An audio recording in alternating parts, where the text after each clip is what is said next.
Assalamualaikum doctors. In this video I am discussing a history that is NAI, non-accidental injury, and it can comes on the exam. It is a recall history. First of all, the scenario can come like a 5-month-old infant. Mother has 3 children. Mother is divorced from the first husband. Second husband died during COVID. This infant came irritable since yesterday, has bruises on face and cheek, swelling of the limb was clear, abuse. She is leaving him with her friend. So as usual, first we analyzing the chief complaints. If there is rash complaints, then onset, course and durations. Describe the rash. Distribution. Is it elevated? Is it itchy? Does it disappear when you press on it? What about the different shape, size, color and distribution, especially back or buttocks? Napkin rash. How frequent you are changing diaper? Then if there is any bruises, ask about onset and the site, where it exactly. Is it single or multiple? Color, old or new? Okay. Any bleeding from any other orifices? Ask about the sign of anemia like heart racing and pallor, indicate hemodynamical instability. Okay. Then if fracture, then ask about the nature. Is it open or close? Any bleeding, onset, first time or current? Do you have any idea how he get this injury? Any video recording? When you ask for medical advice, does he move all his limb frequently? Any abnormal movement? Any torn frenulum? Any eye discoloration, bluish, red or pallor? Any nasal discharge or watery ear discharge? Signs of basal skull fracture. Okay, then I am again telling the chief complaints analysis. First of all, it can be present with rash. If rash, then OCD. Describe the rash distribution. Is it elevated? Is it itchy? Does it disappear when you press on it? Different shape, size, color and distribution, especially back or buttock. Remember, back or buttock.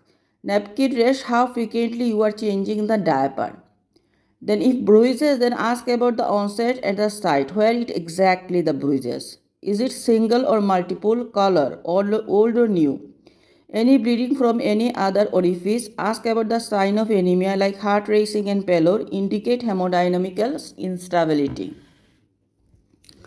Then if fracture, ask about the nature. Is it open or close? Any bleeding, onset, first time or recurrent? Do you have any idea how he got this injury? Any video record? When you asked for medical advice, does he move all his limb freely? Any abnormal movement? Any torn frenulum? Any eye discoloration, bluish red or pallor? Any nasal discharge or watery discharge, sign of basal skull fracture? Then MSK, sign of rickets, remember, very important, like bowing legs, fallen teeth, chest rosaries, box-shaped head. Muscle pain, skin lump, neck swelling, sight mobile, red hot or painful, hair nail, lip swelling, hand swelling, peeling of the skin of the hands or feet, bone pain and joint swelling. General FWASL, that is fever, unplanned any weight loss, change in appetite, decreased activity, sleep distribution, pain at night, and morning stiffness. Other concerns are dysmorphic features, long-term medical condition or clinical illness. Then systemic review one by one. First of all, urinary, change in the pee, amount, color, frothy, frequency, pain, swelling in the private parts. Anyone measure the blood pressure?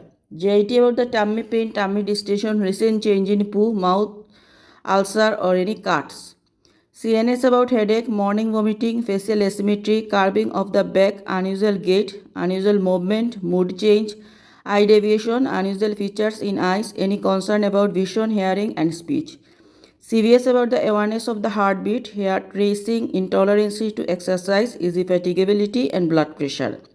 Hematology, bleeding, bruising and recurrent bugs. Chest about the difficult breathing, recurrent bugs and chest pain. Then we are going to the endocrine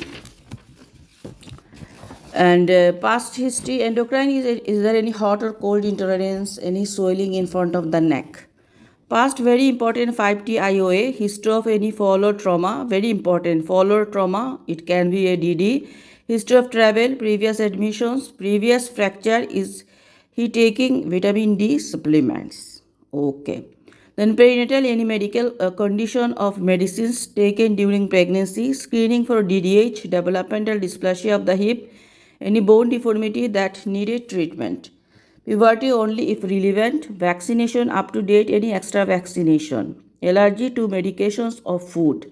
Nutrition in details, amount of milk in each feed, no number of feeds, is on exclusive breast milk, who prepare for him the food, type of food he is receiving, if any change in weight growth chart.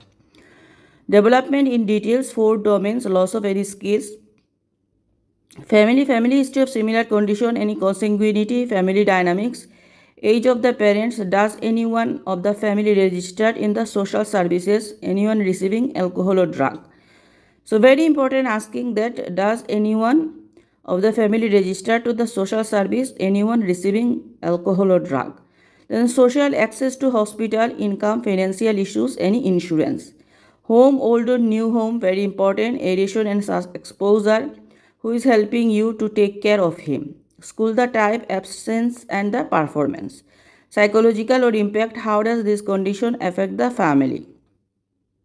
Okay.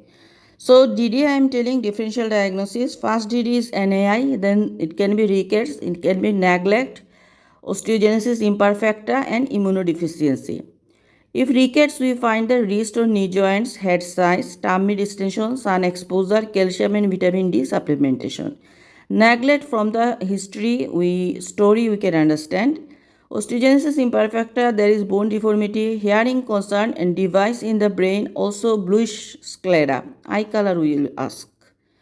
Then the immunodeficiency recur in infections, failure to thrive, perianal or perioral rash.